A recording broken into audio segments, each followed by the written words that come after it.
Thank you very much.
Okay.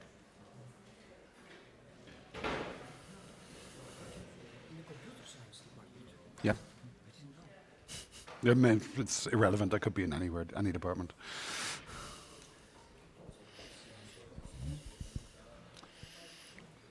Okay.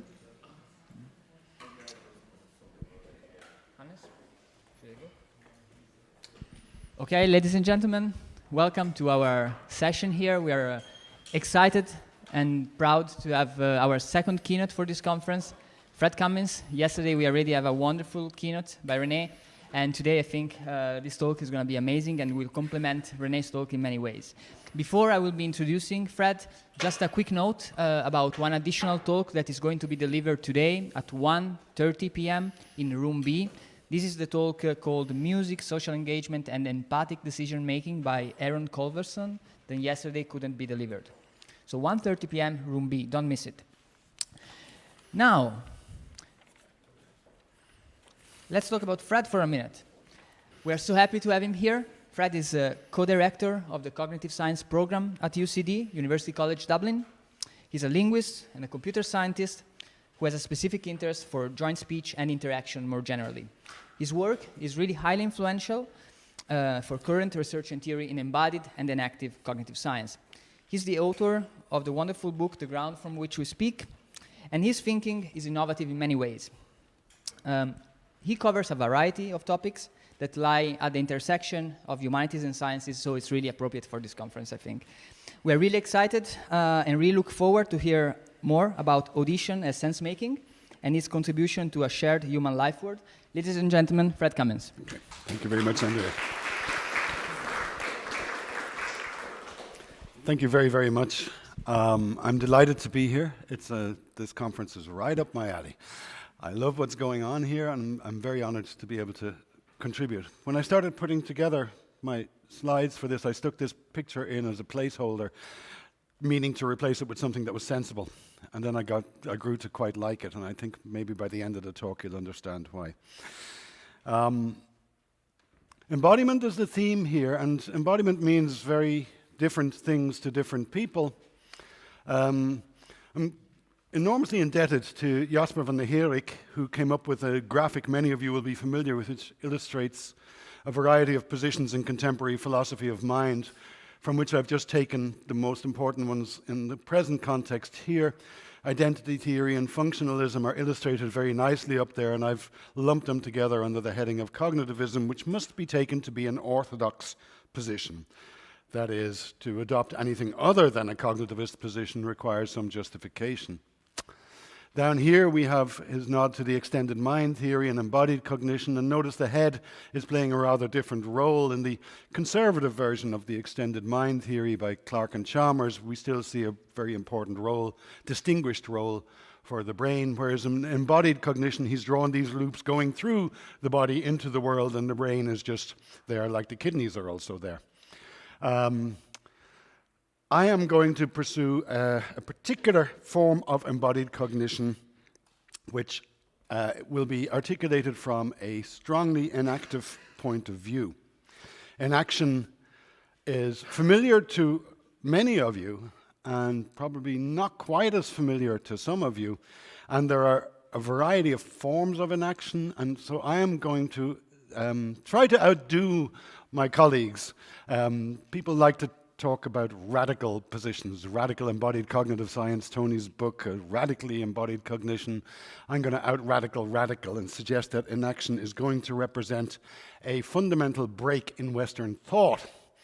And so by adopting such a radical position, I obviously can't sell that to you. That would be too much. So what I'm going to ask is if you would grant me the pleasure of going along with me just for the duration of my talk to see what do we see if we adopt this rather odd position.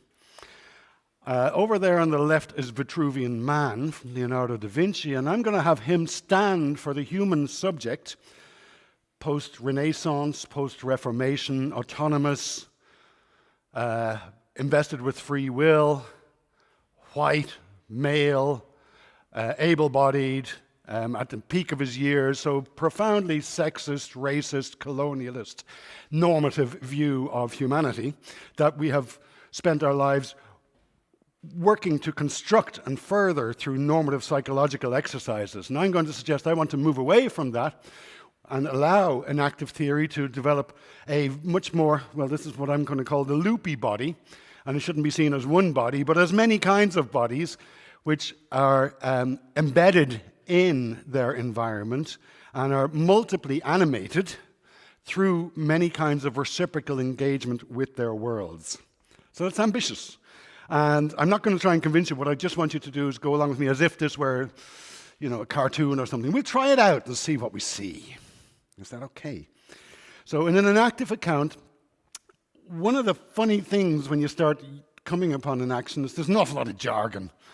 And then people start talking about organisms an awful lot. And if I think of an organism, I think of something that's fundamentally uninterpretable. I look down a microscope and I see a thing with no face. And its mouth is its anus. And it's got flagellae. And I don't know anything about it. That's what an organism seems to me. It's not, an organism is an odd way to talk about a person. And in some of the foundational literature for an action, there's a lot of discussion of the single cell. You see, an action comes from a fundamental theory of biology, and it is concerned with the living, what it is to be living. So there are many kinds of systems that get discussed, the cell, the skin-clad entity, but also perhaps the book club and the nation state. Any of these can be characterized as a dynamically individuated entity, something that arises in its doing, whose perseverance as a unity is achieved through regulated reciprocal interaction with its milieu or its surround. So milieu, environment, Umwelt, and world are also all problematic. So on the one hand, we've got the problem of the subject, the mind, the person, the body, the organism. And on the other, we've got the problem of the milieu, the world, we don't know what the hell we're talking about, right? Ezekiel de Paulo has put it quite succinctly by saying that we're dealing here with simultaneous processes of self-production and self-distinction, which is very nice. And from Varela, we get the very evocative language of the concerned perspective of the system enacts a life world. So the subjectivity and the world come into being together. This is a fundamentally different vocabulary, and it is not a psychological vocabulary. It is a biological vocabulary. It comes from foundational issues in biology. And this self-sustaining activity, this reciprocal regulated exchange with the environment, is termed sense-making. Sense-making is not, I'm trying to stay very far away from psychology here. Sense-making in the most general sense is that activity which serves the purposes, serves the perseverance of this dynamically individuated entity. And the concept of sense-making, which is graphically illustrated nicely there, extends to a collective form known as participatory sense-making, which we'll have to come to later as we get towards audition. So this rather radical framing of an action completely changes any discussion we might have about perception, identity, understanding, and cognition. It's not, in other words, a fixer-upper for scientific psychology. Psychology's gone. Right? This is a biological and ecological foundation for understanding the concerns of living agents. And the big distinction I want to draw is illustrated between the top and the bottom panel here. In the top panel, we have the cognitivist, colonialist, European, Christian, secular view of the autonomous subject interacting on a de-animated world through button pushes, like Donald Trump ordering a Diet Pepsi. Right? We've got the subject, with whom agency resides in some mysterious interiority, operating on a deanimated world full of mere objects. The enactive view emphasizes the reciprocity of the relation. Just as two hands in a handshake are indistinguishable from one another, one cannot partition a handshake into one hand plus the other hand. So we're dealing with many kinds of systems in interaction, in reciprocal interaction with many kinds of environments. There's no interiority here. This is what embodied sense-making takes on board. So in order to get away from psychology, I'm going to have to redo epistemology and get rid of 18th century epistemology, which was based on sensory inputs feeding into some kind of interior domain populated with magic concepts. Sorry about all this. So discussion is perception built from disparate modalities, from sensory input, visual input, and so on. It's not obligatory. And when you look at such talk, it's infested with the notion of images. Vision is always taken. When you speak of perception, we always talk about seeing, and people talk as if the eyes sent images to the brain. Images are a bizarre thing that arose post-Reformation. Most people at most time in the world have never had anything like an image. Images are weird things. So the idea as perception is mediated by representations leaning on the transmission of images, this is angel talk. Thomas Aquinas is largely responsible for this, and we'll get to him in a minute.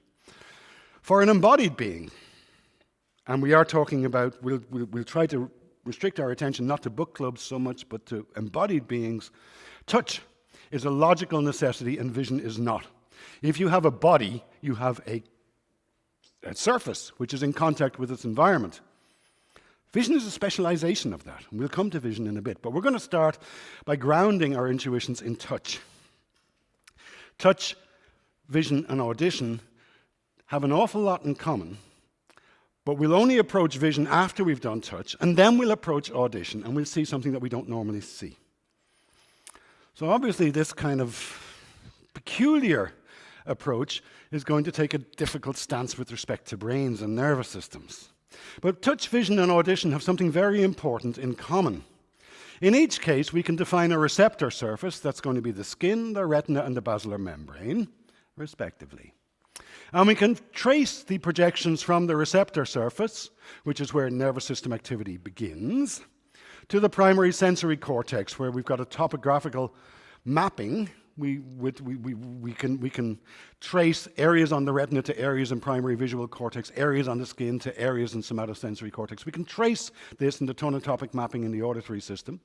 And I'm going to be interested not in regarding this as an input channel, because in this view it is not an input channel, but it is one site of activity, and there will be corresponding activity from the body towards the world. And it's this reciprocal arrangement I want to look at, and I want to do so looking first at touch, then at vision, then at audition. So, touch. It's the reciprocity we're interested in, and this is easiest to see in the case of touch. I don't know how to read brains, and I am aghast at how many people claim they can read brains. I think brains are really difficult to understand. But we do know some things about brains, and these guys, I saw them on a slide yesterday, these guys are well known.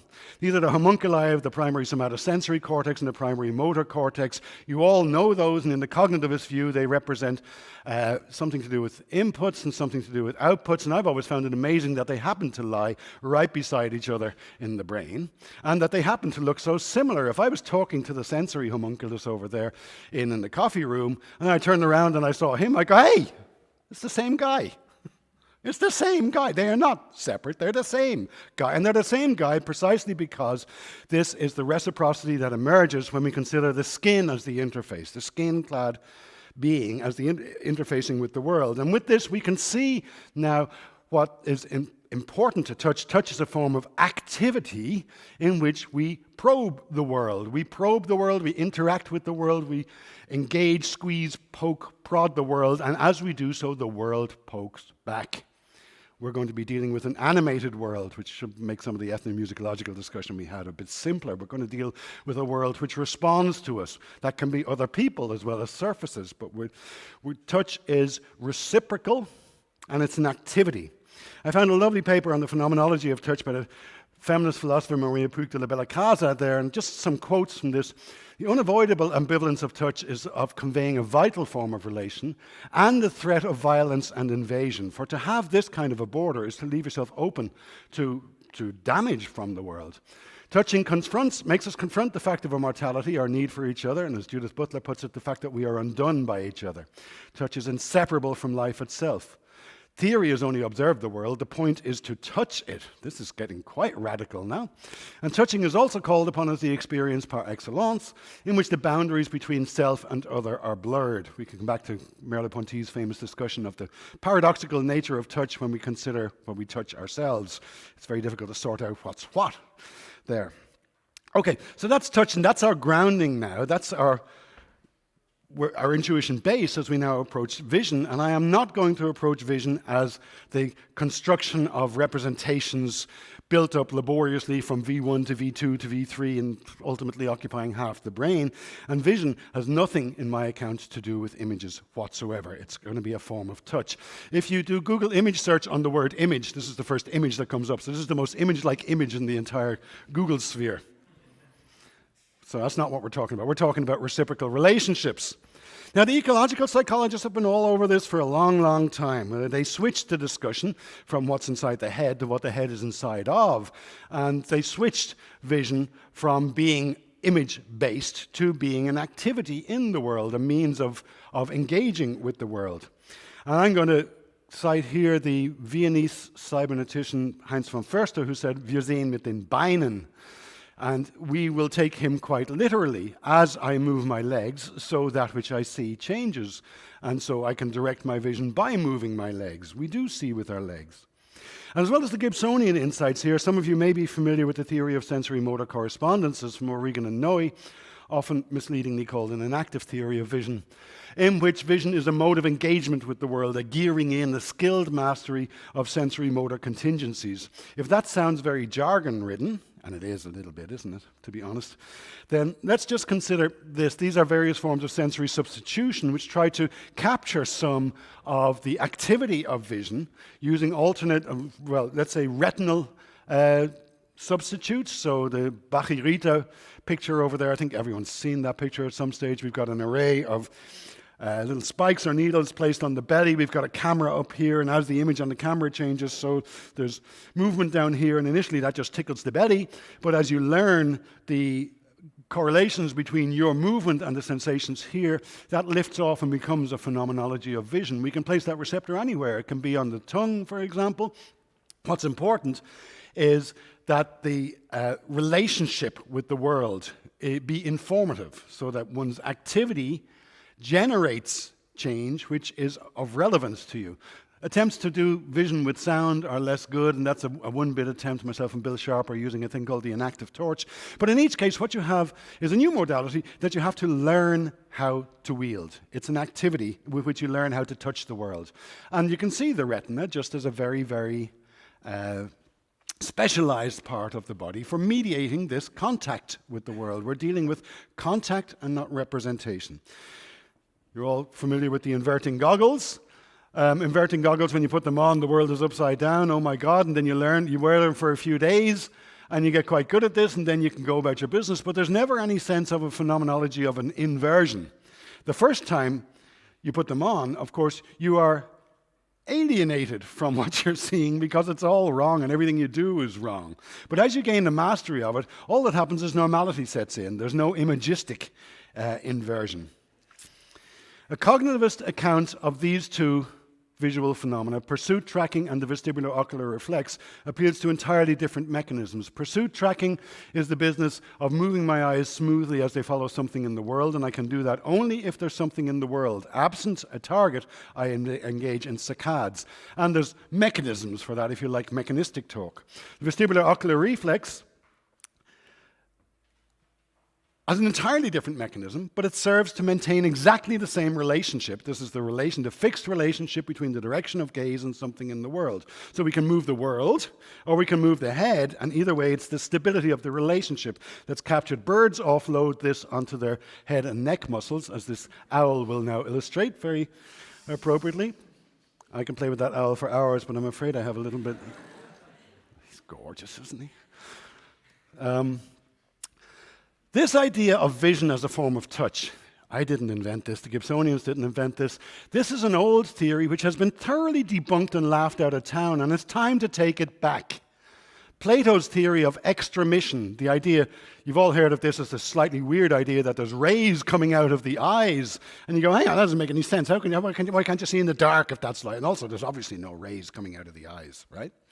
Well, the funny thing about extramistic theories of vision is they've seemed very plausible to a wide variety of people, and I'm going all the way up to Merleau-Ponty and Wittgenstein there, Dante, St. Augustine. What they are all doing, and Plutarch, what they're doing is trying to understand vision as a form of contact with the world, and they want to understand it as, how is this mediated? So this idea that there's something going out there that meets the world is simply to try to put words onto a form of mediated engagement. It's trying to see vision as touch. Now, psychology textbooks will laugh extramissive theories out of vision, but they will make the fundamental error of saying, no, we found it out. Intromission is the right idea. Nothing goes in. The light stops at the retina, right? And images don't go into the brain. There's no, intromission is just as wrong as extramission. What's really important is the geometry of the relationship. This picture up here was set up to illustrate extramissive theories of vision, and if you accept the fact that there's a dragon involved, and we just take that for the moment. The interesting thing is, you can see this as extramissive theories. Those are the rays that would have to exist. But if you were drawing the geometric relations that underscore your intramissive theories, you would draw exactly the same lines. Those lines do not need arrows. What's important for vision is the geometry and the changing geometry as the world moves and the subject moves. So now we've done something. We've characterized vision as a sense of touch. But coming back to the symmetry of the relation, when we informed ourselves about touch, we had these two homunculi who looked really, really similar. And that's because the sensory surface and the effector surface are the same. We see the body, we see the outline of the body in these parts of the brain. What's going on if we understand this? Because we've got activity at the retina, and then we've got what we normally consider as visual activity in the brain. I always get these confused, afference is into the brain, efference. What's the efference relationship? Well, that's moving around in the world. And so it looks rather different. We don't have exactly the same symmetry moving around in the world, which means that vision is the means by which a three-dimensional space opens up to us. Were we only to rely on touch, we would be like amoebas, feeling their way around their environment. With vision, we get three-dimensional space. Now, it's always bothered me that people think of blindness as being like, oh, close your eyes, or the absence of imagery or something like that. Blindness, of course, has nothing to do with images either. Blindness has to do with a profoundly different relationship to the surfaces in your environment. And if you doubt this, simply hang out with blind people. They just move slightly differently. Obviously, it's a different form of mediated movement. So these extramissive theories of vision are not as odd as they seem. With vision, though, we get this important space that opens up. We get three-dimensional space, and the whole world of Gibsonian visual accounts opens up. But now what about this? Audition.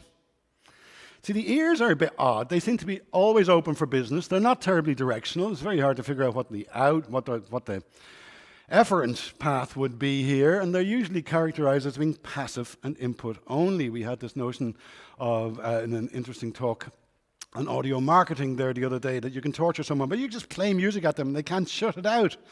It's something horrible. I object strongly to having ads played at me. It's a very uncomfortable thing. So how do we approach audition with this peculiar characterization of perception and action and being in the world?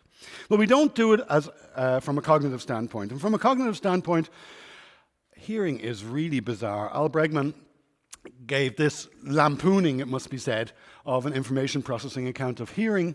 Imagine you're on the edge of a lake and a friend challenges you to play a game. The game is this: your friend digs two narrow channels up from the side of the lake. Each is a few feet long and a few inches wide, and they're spaced a few feet apart. Halfway up each one, your friend stretches a handkerchief and fastens it to the sides of the channel. Think eardrums. As waves reach the side of the lake, they travel up the channels and cause the two handkerchiefs to go into motion. You're allowed to look only at the handkerchiefs. This is the brain's task in a cognitivist universe.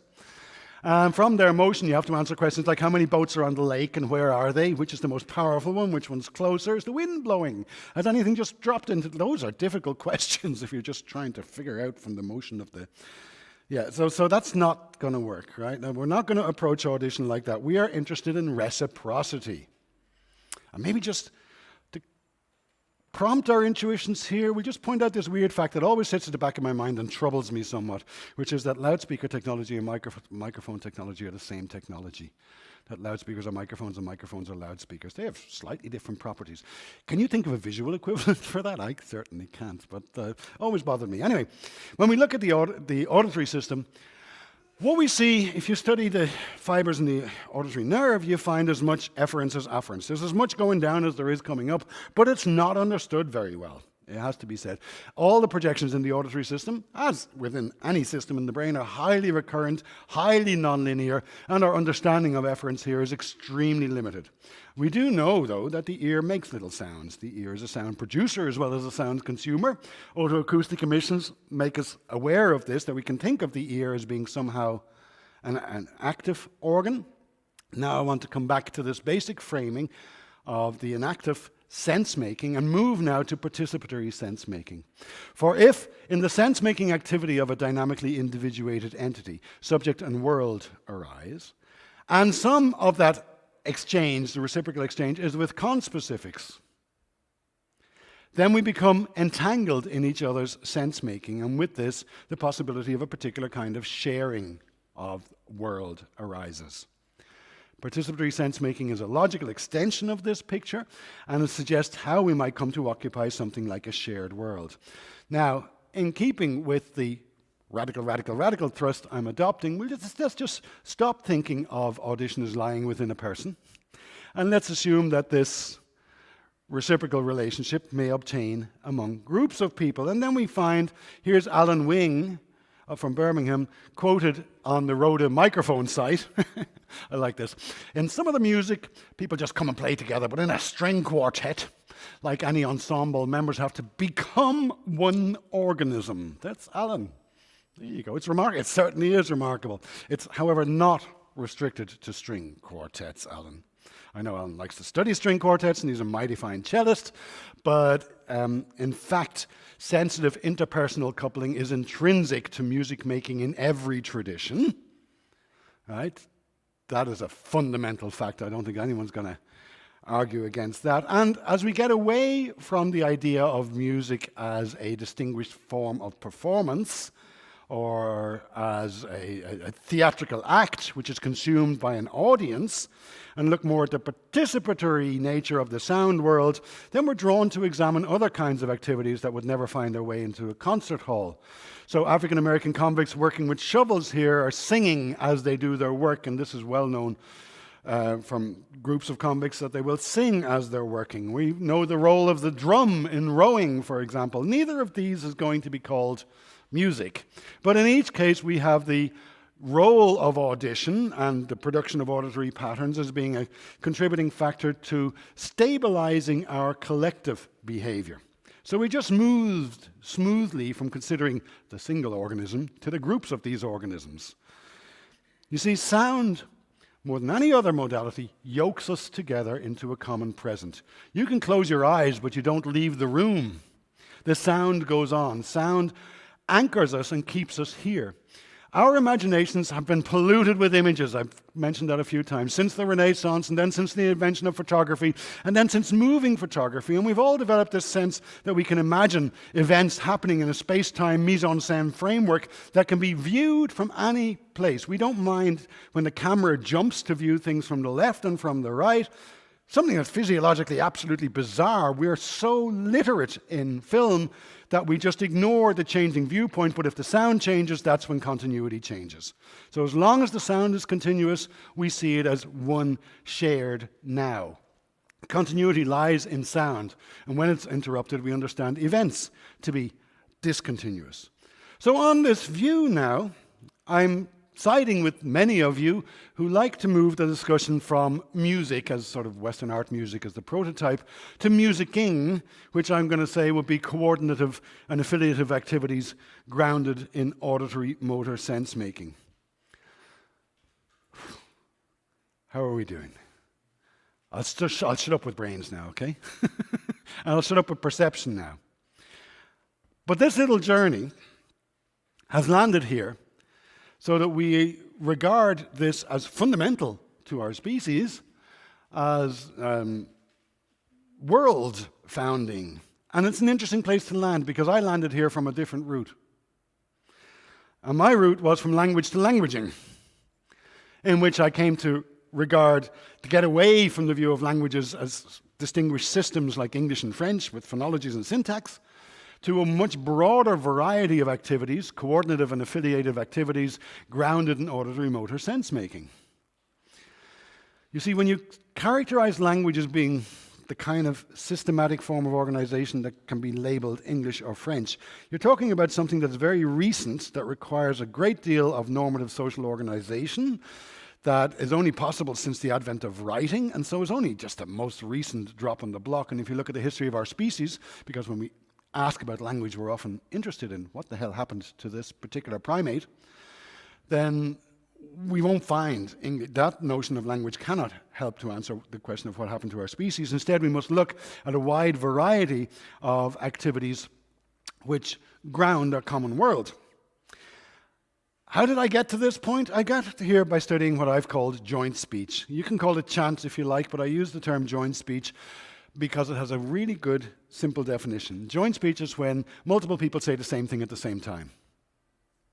That was easy, wasn't it? No jargon. I'm going to be cautious with say because as we survey these activities, the distinction between saying and singing is not going to be a clear one. So let's say utter. Multiple people uttering the same thing at the same time. Chant, the English word chant is nicely ambiguous. It refers to the raucous hoots of the football supporters as well as the somber Gregorian chant. Choral speaking is a kind of a performative act done by little kids to the delight of their parents. The term has also been used in a narrow literature on stuttering. I came to this accidentally. I stumbled on this by a paradigm called synchronous speech when I was looking at how do people manage to speak in time in the laboratory. I had blinkers on. I was interested in that kind of synchronization. And you could call it unison. The fact of the matter is there was no term of art. Why was there no term of art? Because when you frame things in a cognitivist way, this doesn't appear. This is just language just done by lots of people. It's probably cultural or something, you scientists don't need to go there. This is amazing because joint speech has been with us as long as humans have been languaging. Joint speech is an extremely important form of languaging, and when we use this simple empirical definition, it picks out precisely those domains that found collective human worlds. The domain of prayer and ritual, the domain of protest. Sports are the new religion. People follow those football teams over generations. I follow it because my father followed it, because his father followed it.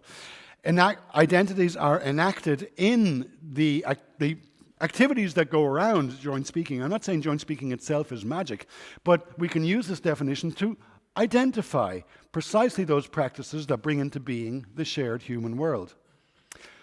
The fourth major domain that these are found in is primary education, as you're shaping the subject who will take part in society. And it works differently in the madrasas than it does in the Christian schools. And Vedic chanting is very important here, but you can see that we form people in this way as well. These are all extremely serious activities, none more serious perhaps than pledging oaths of allegiance, which have to be done in public collectively. So joint speech picks out these domains of human activity which found human worlds. And it was completely ignored by a definition of language that saw language as the encoding of passed messages between secret minds. Coming at sound now, in the manner in which I'm suggesting musicking also features, we're going to think a little bit differently. So most work on language has assumed that the conversation is the prototypical use of language. That's not forced. And when you look at joint speech, you see in conversation, what do we have? We have this backwards and forwards. There's my reciprocal arrows again. And in this reciprocal exchange, common ground is constantly negotiated. That is, the set of background assumptions that make the entire exchange coherent. This is true whether we're discursing in friendly fashion or whether we're having a verbal argument.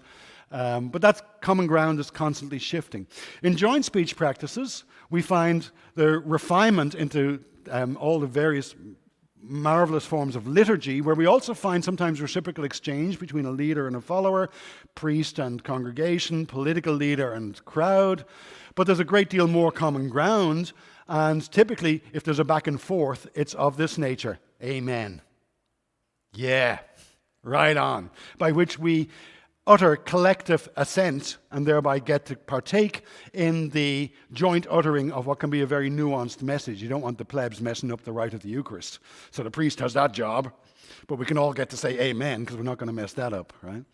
And in the strongest example, here's my prototypical example of languaging. It's the recitation of the Credo, a joint statement of belief, which we do together, and now common ground is everything. Now there is no other.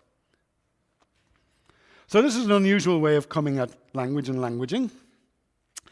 And in my studies in the laboratory, there's lots of things you cannot put in the laboratory. You cannot get the passion of the protester or the piety of the worshipper into the laboratory. You can get the mechanical business of synchronizing. So synchronous speech, which happens in my laboratory when I get 2 or more people in and say, here's an unmotivated text, please read it together.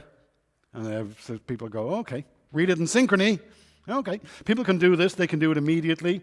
And their facility at this struck me as very, very strange until I started doubting my own training. As a phonetician, I was trained about speech production systems. You formulate a plan, you get a motor plan, and you turn that into movements, which generate sound. The time is all wrong on that. That's fictitious time. Every single time you speak, movement and sound co-vary. There's no first movement, then sound. Every single time you speak, movement and sound co-vary. And when you get 2 people together, then what you have is the movement. Okay, your movement is inside your throat and my movement is inside my throat. We'll leave each other alone there. But our sounds are perfectly public and conjoint, such that we become coupled. We literally become coupled. So once we stop thinking about production systems with this linear sequence, we can see that in jointly speaking, we are becoming entangled with one another.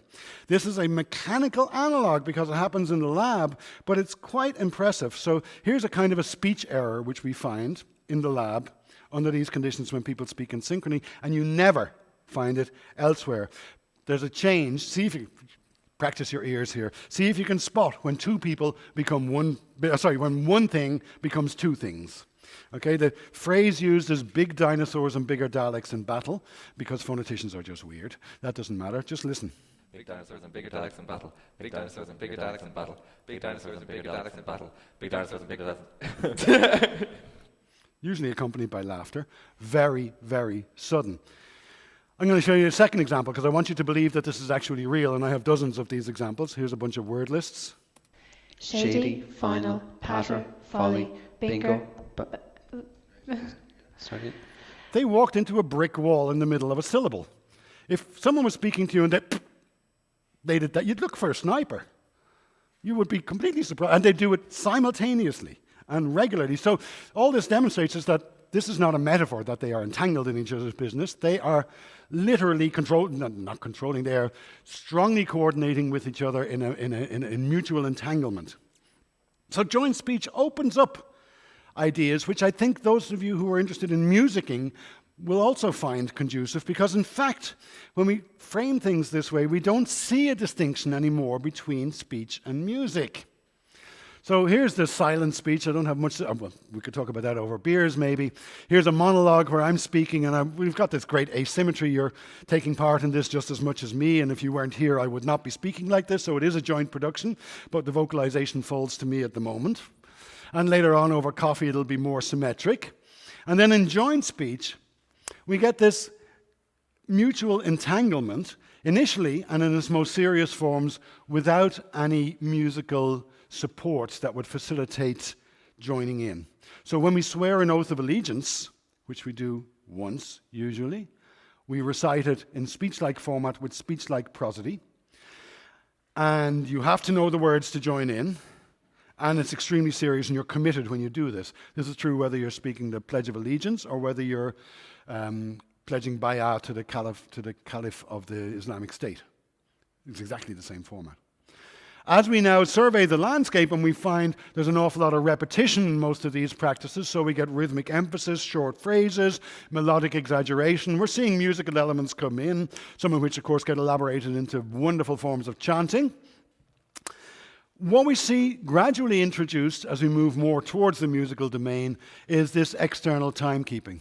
The introduction first of a beat, or a tactus, and then much later, meter. And now we're fully into the world of song and dance and music. And participation just became an awful lot easier, didn't it? It became a lot cheaper. It's very easy to join in the dance floor. And if you mouth the words to a Rastafarian song, it doesn't commit you to the tenets of Rastafarianism. And if you say, voulez-vous coucher avec moi, it doesn't mean you're getting laid tonight. You're not committed to the words when we dance on the dance floor. But when you recite a credo, or pledge of allegiance, you most certainly are committed. Here's just a few examples. This is a pledge of when naturalization ceremonies, this is true in Ireland and it's true in America, and I don't know where else it's true. You have to go through this, you have to pledge with your hand up in public words which are unintelligible, nobody can hear them, and the speech is entirely speech-like. I hereby declare on oath. I hereby declare on oath. Has to be done, right? And then here's some protest, and you can see the musical elements coming in. No justice, no peace. No justice, no peace. Very nice. And then we find the elaboration within certain communities.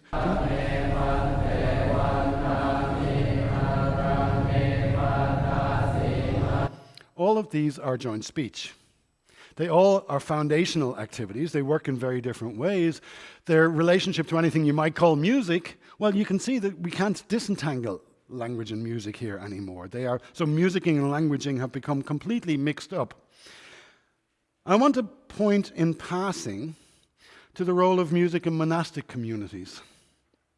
So you get monastic communities in some religious traditions, not just in Christian traditions, you get it in Hindu traditions and Buddhist traditions and so on. And almost inevitably, when you have a group of people who live in this very coherent, self-contained manner, chanting plays an extremely important role. I've never got over visiting a few both Hindu monks and Christian monks and becoming aware of the stabilizing role of chanting practices in their lives, not through the expression of propositional content, but precisely because this is how we co-found our world. Now, most of you are not going to run off and join a nunnery, I'm assuming. So I should have some nuns up there, I apologize. And you might think in our secular world that we're all over ritual. We don't do that ritual thing. That's for those people who believe in angels and stuff like that. Well, our next guest speaker is Tony Chimero, and here's Tony there, and here's a little ritual in my lab. To you, happy birthday, dear Tony. Happy birthday to you. Happy birthday is an example Happy birthday is an example of an invisible ritual. We all do it. It has strongly ritualistic overtones. You've probably even joined in a restaurant singing happy birthday to someone you didn't know because you didn't want to not join in. Certainly, if there's a bunch of people singing happy birthday, if you sit there like this, that's really, really meaningful. Perhaps in a Gricean sense, you're sending a very strong signal by not collaborating. And is it music? Well, it's kind of sung, but nobody goes home and puts on a CD of their favorite renditions of happy birthday, I'm going to assume. And the fact that there even was a copyright fight about the song for many, many years, it's now gone. You're allowed to sing happy birthday, folks. It's slightly bizarre, isn't it? As if anyone could own this.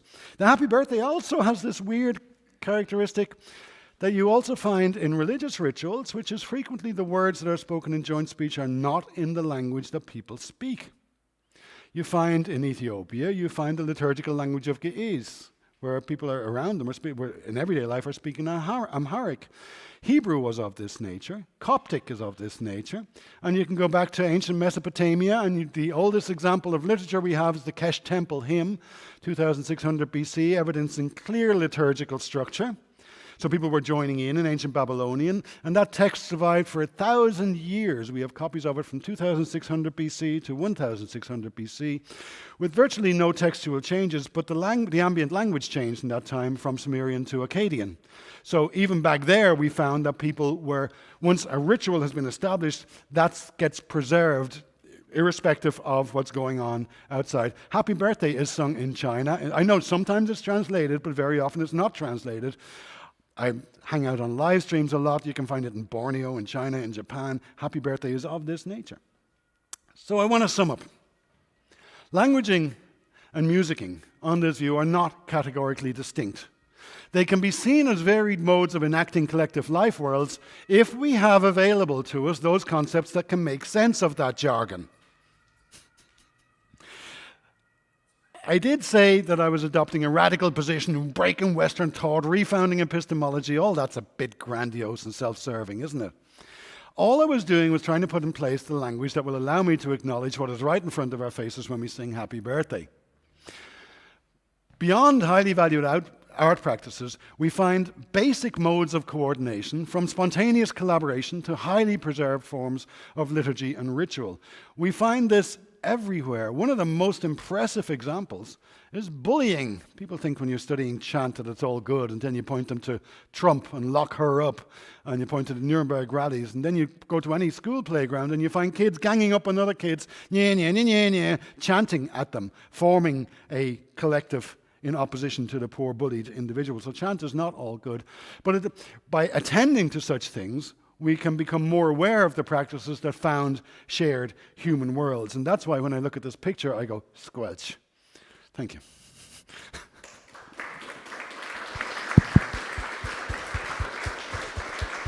All right. Well, thank you very much, Fred. That was an amazing talk. Thanks a lot. Are there any questions? Nikki, please, on the back. Thanks so much. I loved your talk. Fred, that was fantastic. I wondered if you would be interested or like to maybe spell out some of the ethical implications that there might be in this type of paradigm shift. So, I mean, ethical implications for future research programs. It strikes me that, as you spelt out quite early on with Vitruvian Man, there are sectors, there are portions, there are people as well as ideas that are perhaps not well represented in normative psychology or models of cognitive science. Who do you think, what are the ethical implications? Who do we need to represent better? That's a wonderful question, Nikki. Thank you very much. We don't have space to explore that properly here. I'm going to point to those comments on the phenomenology of touch, where we said theory has hitherto only represented the world, and with touch we actually affect the world. As we switch from the strict subject-object divide and a de-animated world to reciprocal engagement with the world, and we ask what are we in contact with, then ethical questions necessarily arise. We can no longer adopt this distanced view from nowhere, which has so characterized the universalizing tendency of modernity and the colonialists. We become necessarily responsible for the sense that we make. So I do believe, I can make fun of myself for saying, all I want to do is talk about happy birthday. But this shift, the fundamental shift from a strict subject-object divide to an entangled co-being in a world with which you are in contact with. Remember, this comes from biological and ecological thinking. We are heading into a situation of extreme planetary peril in which who gives a damn what Plato thought and what white men have always thought. We are going to be faced with a world which is hyper-animated, which is much more animated than we knew. And we are forced, because we've run out of countries to take over, we are forced now to live with each other and with our differences, which means we have to learn to respectfully coexist. Some of the musicological talks we had here this morning, which did my heart good, were testaments to the variety of life worlds that must find accommodation with each other. So the enactive switch that I'm suggesting is also a strong encouragement against the universalizing, generalizing tendencies that have so characterized Western thinking. Yes? Yeah. Also feminism, absolutely. Yeah, but we only just found out recently that women are people too. Are there other questions? We have time for more. Bernd here. Thank you very much for the amazing talk and transmitting this very important and interesting ideas. But leaving aside a little bit this ideological, political implications, I'm interested in what you said, that languaging and musicking is not very distinct from each other. I think actually it is. This is a matter of debate or a matter of perspective, because I think that when we're doing languaging, speaking and listening, we do something categorically different than musicking, because if we talk to each other, I utter and you hear the sentence, the meaning behind the sound that I'm transporting. That's the canonical case of conversation, yes. Yes, ideally. Yes, but there's many other forms of languaging that don't do that. When we're pulling a rock together using ropes, we go, how rook. When we engage in Sufi chanting, we synchronize our breathing, we vocalize very differently. It's not all about message passing. And in joint speech, which is ubiquitous and part of every single culture, the idea of the transmission of messages, that the roles of speaker and listener have just gone away. So by pulling back and opening the view to forms of vocal exchange in which we're not talking about message passing, we find continuity with the other sound-making practices, musicking. So we can choose to draw distinctions there, but those distinctions have been greatly exaggerated. It's very easy to make to categorically separate these. What I'm pointing out is that it's possible also to undo that separation and recognize their commonality. Yeah, that's the point. That's what I wanted to say. It depends on perspective. Absolutely. If you see it as a unity or you see it as... But at least that we then become aware that if we treat them as categorically distinct, we become aware that that's a distinction we chose to draw, and that we could have drawn other distinctions, which I think comes back to Nicky's point. If we regard the world not as simply there, but as in part brought into being by the distinctions we choose to draw between, for example, nature and culture, between pollution and the wholesome 100% natural yogurt, we're responsible for those distinctions, and that's part and parcel of this emerging vocabulary, this change in thought. Well, yes, I agree. Thank you. We form the world, of course. Yes, yeah, we're responsible for the distinctions we draw. Yeah. Yes, and the responsibility also includes to think about the consequences of distinctions or non-distinctions. Absolutely. Yes. Absolutely. And then we're back to the political. Mm-hmm. The political is never far away here. Okay, I would like to switch a bit focus from politics, because there's a good question from the internet, from our live stream. So we have a question that asks about, I will just read it, okay? Thank you for your talk. You use a few terms that I would associate with evolutionary psychology, and combined with your comment that audition is a tool for becoming a collective, I would ask, given the importance of group cohesion for early hominins, what do you think the implication of your study are for evolutionary musicology, in terms, for example, of theorizing the emergence of musicking and language? Evolutionary theory evolutionary psychology and evolutionary social psychology is probably my least favorite frame to adopt. I tried very hard to get away from psychological renditions. Evolutionary stories tend to become just so stories, and a social science that assumes that individuals are preformed is an anathema to this way of thinking. So I've rather difficulty with those terms. The question is great, and one thing I am doing is looking back and trying to see what was it that happened to our species. The favorite answers to that have been language and reason. Now, the reason thing, I think we can all agree, has been overdone. We're not very reasonable. And the language thing has suffered from the confusion of the systematicity that emerges after writing and printing with this more general notion of languaging, which doesn't necessarily lead to a system. So it offers up it reframes the debate about what it was that happened to our species, but I'm very cautious about making strong claims there. I think what this enactive perspective, this view of languaging and musicking can do is ask us to take into consideration forms of activity that we might have seen as slight, as not worthy of our attention, as just part of what we do, and ask us to attend rather more to them, and to their possible contribution to that background that makes up our human world. So I hope that's of some use. Thank you very much for your answer. Are there more questions? Yes, two more. I think Anne-Marie was first, then you. Yes, also thank you very much for your wonderful talk. I wanted to ask if your enactive or the enactive approach, how that relates to former philosophical approaches, like for instance solipsism, which was considered of building up an internal representation of the world. Do you think that this approach is also on a counter-argument at the level of philosophy? And how would that relate to, for instance, constructivism in philosophy? Enaction is strongly constructivist in its orientation, yes.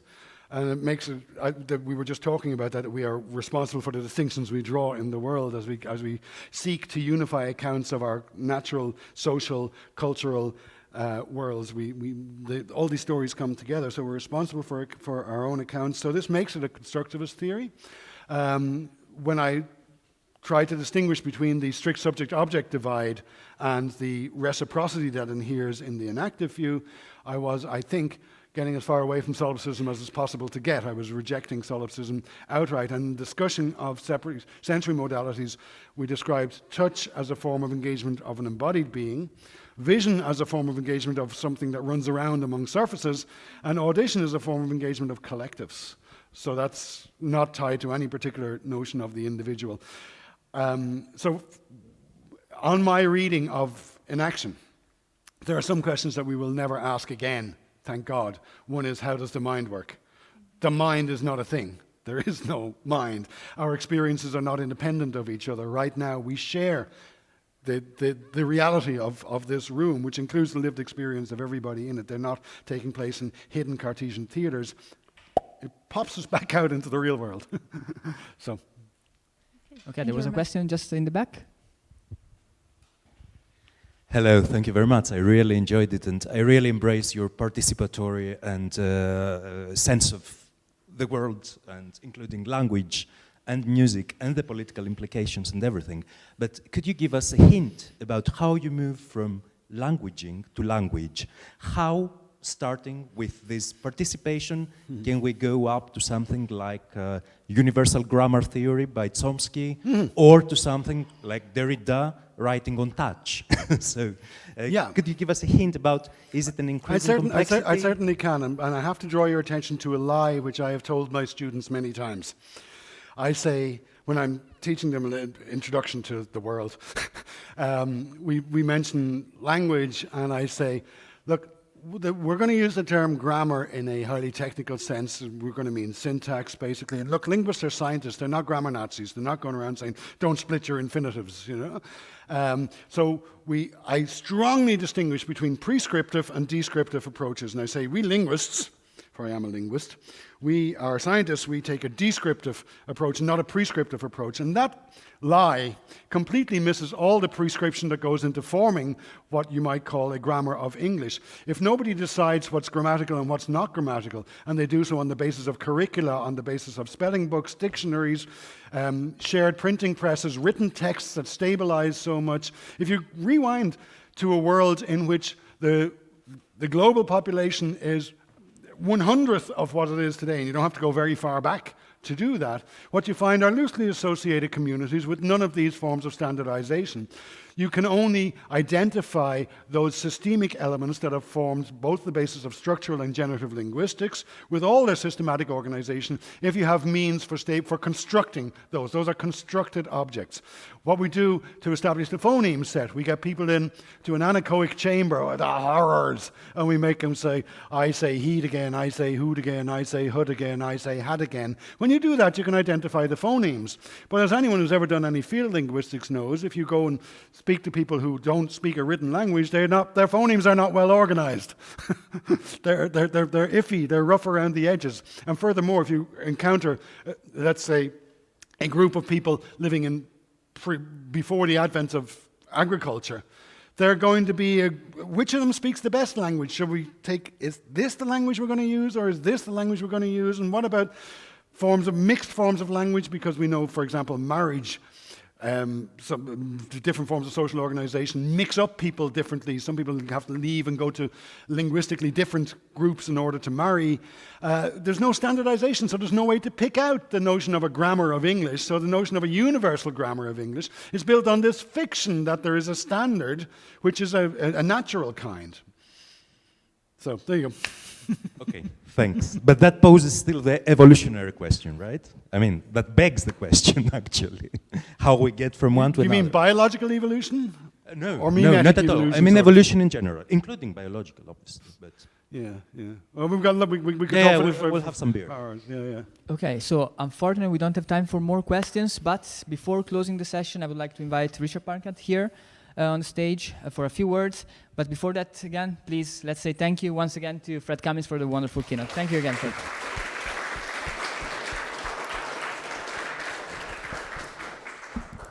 I wanted to say something about the great talk, but I can't because we're out of time. So I'm just going to talk about climate action. Today there's a big demonstration happening in Graz at Griesplatz, where my son and my friends are there waving banners. And unfortunately we can't be there because we're sitting in this room talking about what it is to be human and what language is and everything like that. And so instead of going to Griesplatz, which would take too long, you're invited to stand in front of a big sign which has been put in the coffee room, if you want. You don't have to. And then we can take photos and you can put them in Facebook. Okay, so that will be our demonstration, completely voluntary. And with that, I would like to invite you to the lunch break. Thank you.